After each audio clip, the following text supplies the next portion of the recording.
warahmatullahi wabarakatuh. Perkenalkan, nama saya Imran Al-Fajri. Di sini saya akan mempresentasikan seminar proposal hasil penelitian yang saya buat yang berjudul tentang pengaruh game online Mobile Legends terhadap perilaku komunikasi interpersonal mahasiswa Universitas Majalengka. Nah, bab 1 atau latar belakang. Perkembangan teknologi ini bertujuan untuk meringankan beban manusia dan menyediakan kebutuhan hidupnya. Namun teknologi juga menimbulkan kekhawatiran mengurangi solidaritas dan interaksi sosial akibat kecanduan gadget. Smartphone sebagai salah satu teknologi terkini telah menjadi kebutuhan pokok termasuk untuk hiburan seperti game online. Game online khususnya Mobile Legends sangat populer dan dimainkan oleh jutaan orang. Meskipun memberikan hiburan, ada kekhawatiran bahwa kecanduan game online ini berdampak negatif pada keterampilan komunikasi interpersonal yang menyebabkan isolasi sosial dan kesulitan menjalin hubungan. Beberapa penelitian menunjukkan bahwa game online ini dapat mengurangi kemampuan komunikasi interpersonal. Adapun rumusan masalah dari penelitian ini yaitu, adakah pengaruh game online Mobile Legends terhadap perilaku komunikasi interpersonal mahasiswa Universitas Majalengka? Tujuan dari penelitian ini yaitu untuk mengetahui adakah pengaruh game online Mobile Legends terhadap perilaku komunikasi interpersonal, terutama pada mahasiswa Universitas Majalengka. Batasan masalahnya yaitu penelitian ini berfokus kepada mahasiswa Universitas Majalengka yang aktif bermain game online Mobile Legends. Manfaat penelitian ini yaitu ada dua. Yang pertama, manfaat teoritis. Penelitian ini dapat memberikan pemahaman yang lebih mendalam tentang bagaimana game online Mobile Legends dapat mempengaruhi perilaku komunikasi interpersonal mahasiswa Universitas Majalengka. Yang kedua yaitu manfaat praktis untuk meningkatkan pemahaman tentang pengaruh dari game online terhadap komunikasi antar individu. Yang kedua, memberikan pengetahuan tentang dampak negatif dari game online agar nantinya dapat menjadi pedoman bagi mahasiswa. Bab 2 yaitu landasan konseptual. Komunikasi psikologi. Komunikasi psikologi adalah proses komunikasi yang terjadi dalam diri individu sendiri. Proses ini melibatkan pengolahan informasi, pemikiran, pengalaman, dan emosi dalam diri seseorang.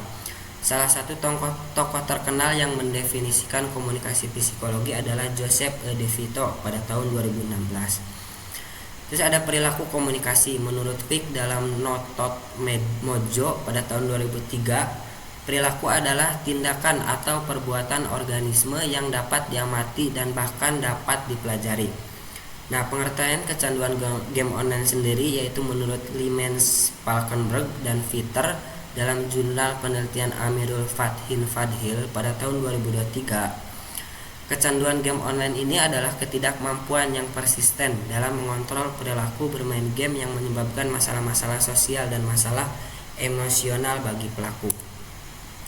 Landasan teoritis yaitu ada dua teori. Yang pertama teori ketergantungan dan yang kedua teori behaviorisme. Teori ketergantungan ini dapat didefinisikan menyatakan bahwa manusia ini memiliki kebutuhan untuk membentuk dan mempertahankan hubungan interpersonal yang dekat dengan orang lain. Menurut Robert Weiss pada tahun 1973, pencetus utama teori ketergantungan sosial dalam bukunya Loneliness, The Experience of Emotional and Social Isolation, yang menjelaskan bahwa manusia ini memiliki kebutuhan dasar untuk membentuk dan mempertahankan hubungan interpersonal yang dekat dengan orang lain.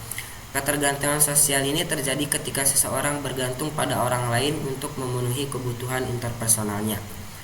Yang kedua yaitu teori behaviorisme. Menurut Rohim pada tahun 2016, behaviorisme ini menggambarkan manusia sebagai makhluk yang digerakkan semuanya oleh lingkungan atau apa yang disebut dengan homo mechanius atau manusia mesin.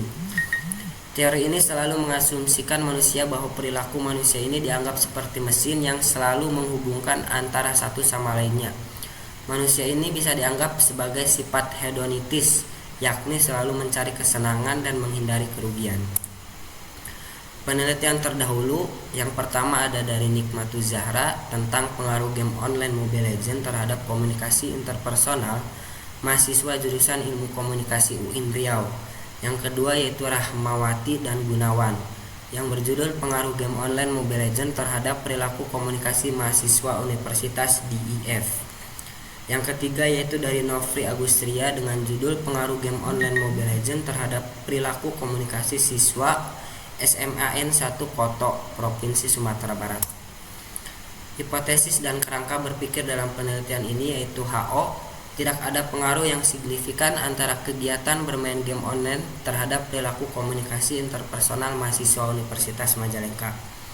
H1 atau hipotesis alternatif yaitu ada pengaruh negatif yang signifikan antara kegiatan bermain game online Mobile Legends terhadap perilaku komunikasi interpersonal mahasiswa Universitas Majalengka.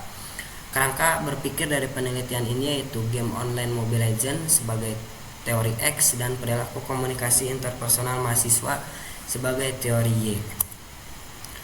Nah, bab 3 yaitu desain penelitian. Dalam penelitian yang berjudul Pengaruh Game Online Mobile Legends terhadap Komunikasi Interpersonal Mahasiswa Ilmu Universitas Majalengka, desain penelitian yang digunakan adalah penelitian kuantitatif dengan pendekatan survei.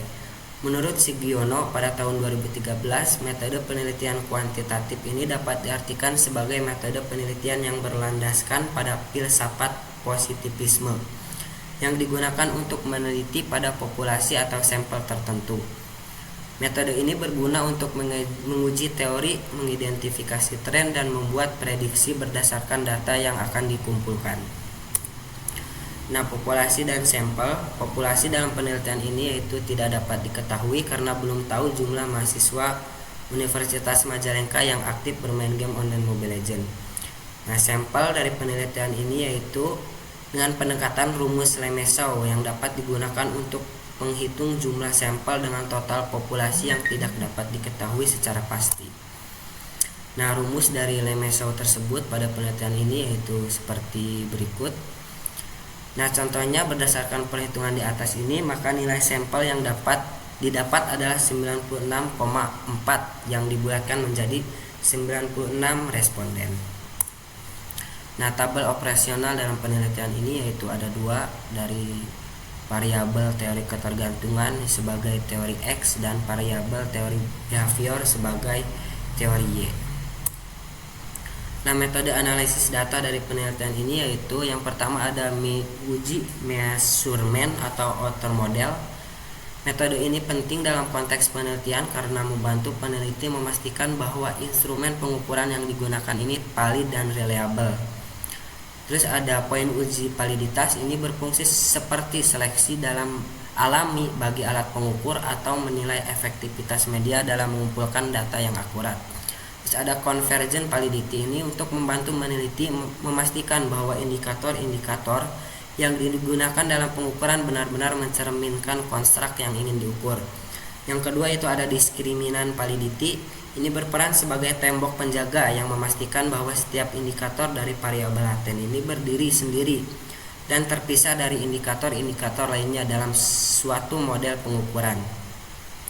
Terus ada uji reliabilitas. Uji reliabilitas adalah seperti keadaan sebuah kendaraan yang kita andalkan ini untuk perjalanan jauh. Ini adalah proses yang penting dalam penelitian ini untuk menunjukkan seberapa jauh kuesioner kita dapat dipercaya dan diandalkan. Terus ada yang kedua itu uji struktural model atau inner model. Ini menjelaskan bahwa inner model ini adalah alat penting dalam analisis PLS atau memahami hubungan antar variabel dalam penelitian.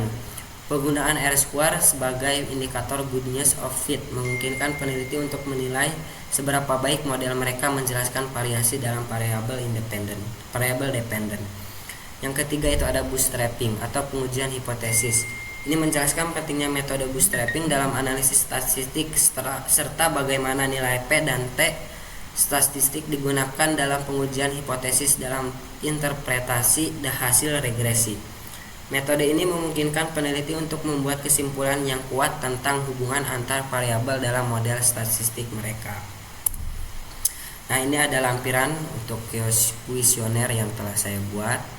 Berikut dengan tangkapan layarnya. Nah, mungkin itu aja yang bisa saya sampaikan. Kurang lebihnya mohon maaf apabila masih banyak kekurangan dalam